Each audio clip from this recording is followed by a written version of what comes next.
What's good, y'all? It's your boy Ross back at it again with another video. So we're gonna check out who keeps ditching supercars in the desert. Now you have to just have bread, just bread on top of bread, M's. We're not talking about a few thousands. We talking about M's, millions of dollars at your disposal.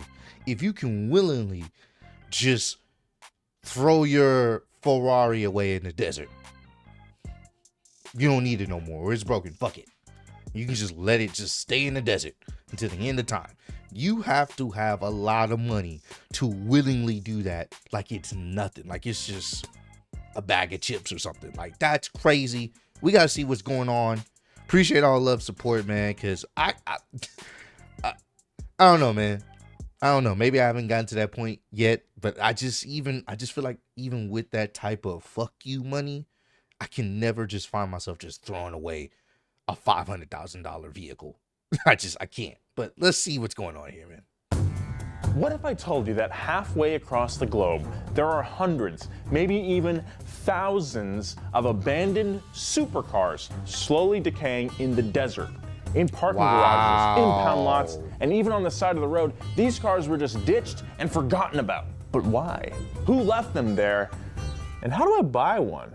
We're going to answer all these questions and more on today's episode. Let me tell you, it's not just rich guys ditching their cars. Thanks to Raycon for sponsoring. The real question is, and I want to ask y'all this, would y'all buy a vehicle that was ditched in the desert? Yes, you would, like a supercar, whatever, foreign type of vehicle, that's very expensive. If you had the opportunity to buy it or get it, and it's yours, would you do it? Even though you would have to fix it up, would you still get it? Because I'm pretty sure it's going to be 1,000,000 times cheaper than actually buying it off the lot. Would you actually invest the money to fix it up and then have it as yours? Let me know. Sponsoring today's video. Buff horses. Well, many supercars are deteriorating in the desert climate of Dubai, but it's a ton. And it's kind of infuriating that cars like this, one of 399 made Ferrari Enzo, this Bugatti Veyron, this Jaguar XJ220, and this Toyota Formula One race car are all just dying a slow death. Is this the work of some spoiled Arab princes with too much money on their hands? Well, actually, it's a lot deeper than that. And to understand why these cars were left, we have to take a closer look at how this city operates. That's Dubai crazy. is the largest city in terms of population in the sovereign state of the United Arab Emirates, or UAE for short. Nowadays, Dubai is known for its insane architecture like the Burj Khalifa, which I think is the tallest building in the world, incredible opulence like this indoor ski hill, and anything expensive you could ever dream of, which is why it attracts some of the richest people in the world. I had a buddy go there, and I'm pretty sure he said that you could buy gold out of vending machines. I'm not bullshitting you on that. Like a lot of countries in the Middle East, the UAE became wealthy because of its rich oil and... Buying gold out the vending machine is a different type of fucking flex, bro. What are we talking about? Natural gas resources. Add to that its prime location on the Persian Gulf, which makes it a key trading spot, and you've got a recipe for a successful commerce hub. There's a lot of business that happens in Dubai, which attracts foreign business people. In fact, Dubai's economy is dependent on workers who have expatriated from other countries. As of 2013, 96% of Dubai's population was foreign-born. Compared to a city like New York, about 37% foreign-born, that figure is staggering. New York's like the melting pot of the world, right? But people are attracted to opportunity, and there's been a lot of opportunity in Dubai in the last 20 years. You got bankers, hedge fund managers, investors, and many other types of high-income elite call the UAE home. One of the main draw points for the UAE is that it has no income tax, and that's a huge selling point for people that make my yearly salary in a day. So you can imagine that if you've got a 7-figure plus income that's not taxed, you've probably got some money to burn on super. Damn, no income tax, so you just got bread to burn. You ain't got to worry about income tax. It's just boom, What you make is what you're able to spend, essentially. That's crazy. Supercars. These six-figure daily drivers are a common way of life in Dubai. And that's the truth. If you've seen any video or any footage of anybody in Dubai, you're always going to see a foreign.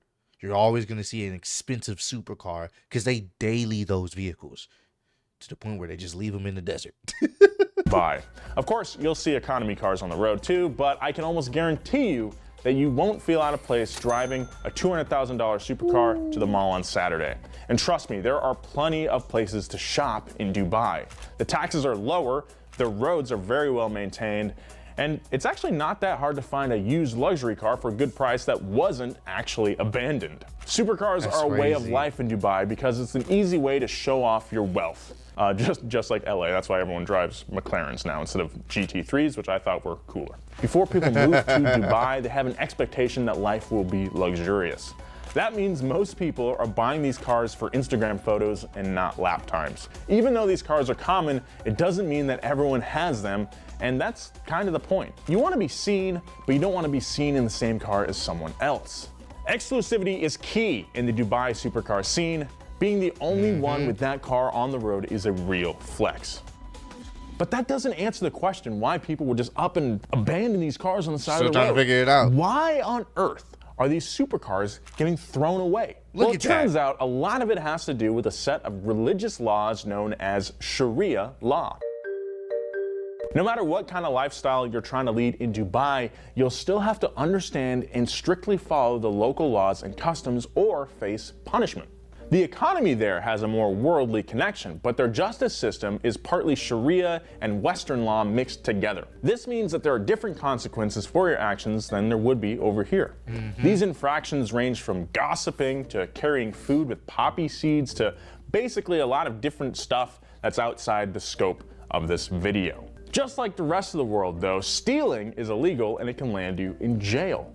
But what's different in Dubai is that being late on payments is akin to stealing. Meaning that if you missed a payment on your credit card, mortgage, or a payment on that brand new flashy McLaren 720S you hastily bought to impress your new friends, you go straight to jail. Loans in the UAE. Oh boy, there'll be so many people in the States in jail right now.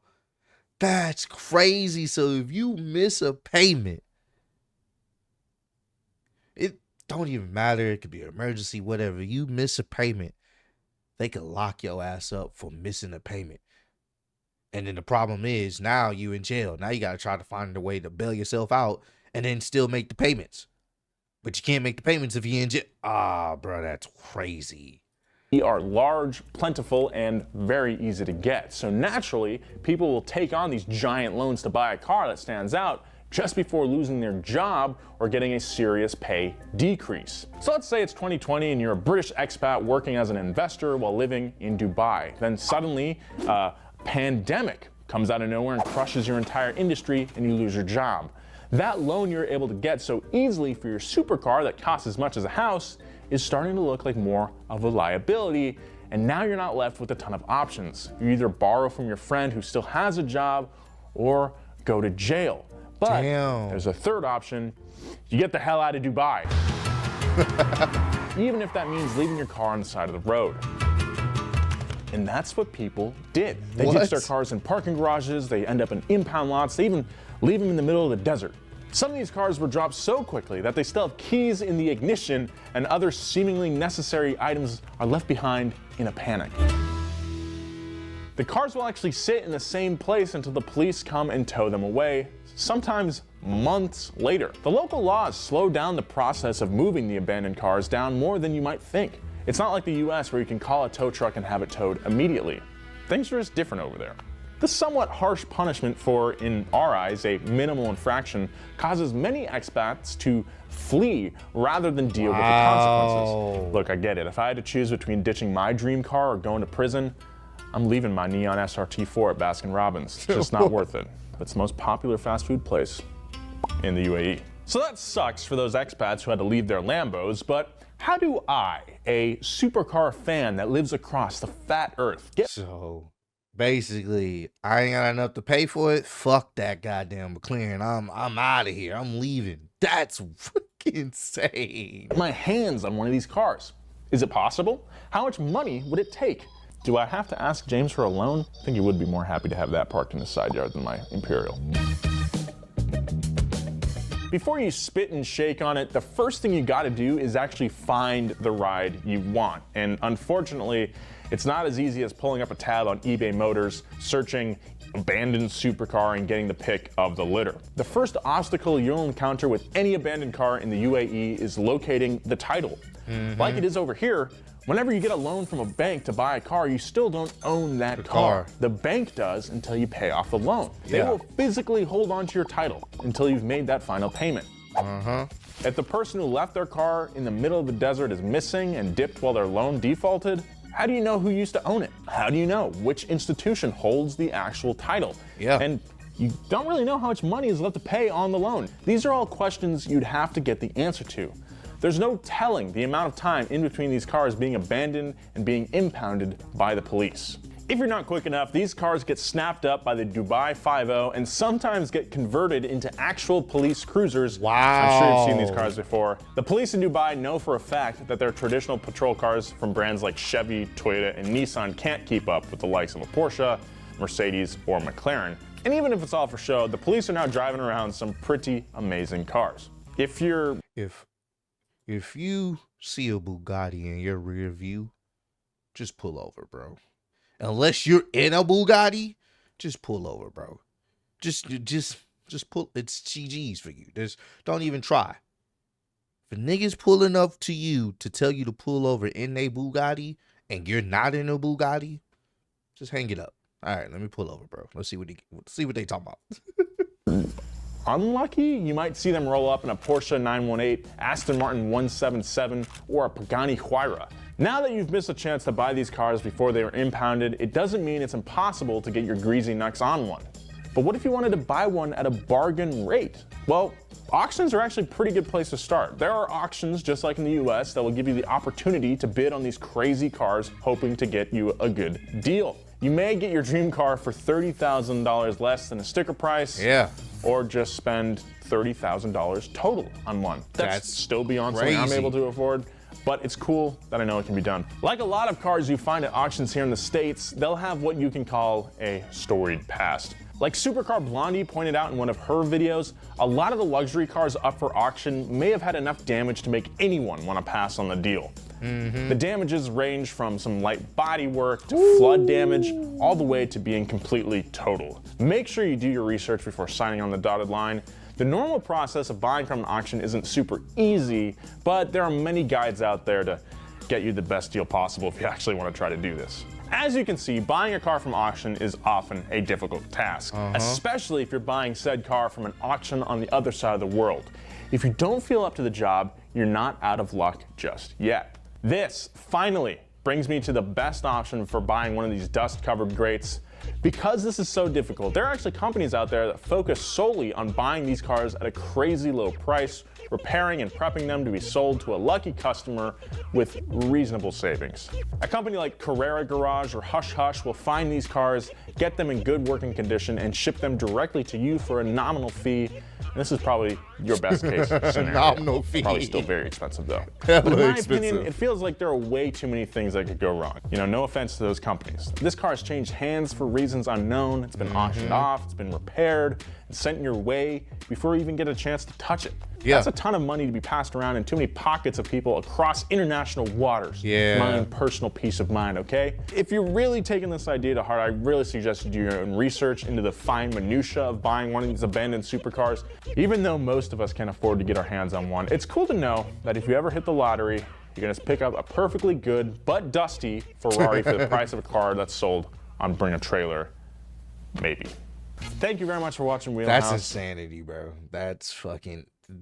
I did not know that. I learned something new today. If you don't pay your damn loans, they can send you to fucking jail over there in Dubai. Didn't know that. Didn't know that. Comment down below. Let me know. My question from earlier, would y'all, if you had the money, would you just go ahead and buy a brand new one from a dealership? Or would you go ahead and potentially look into buying an abandoned car in the desert? If it was in really good condition, they just abandoned it. They didn't want to make the payments, left the keys in. That's it. It's just dusty as hell in there. Would you still purchase it? Let me know down below. But I appreciate all the love and support y'all showing on the channel. Road to 10K, man. Appreciate y'all, man. I'll see y'all on the next one. Peace.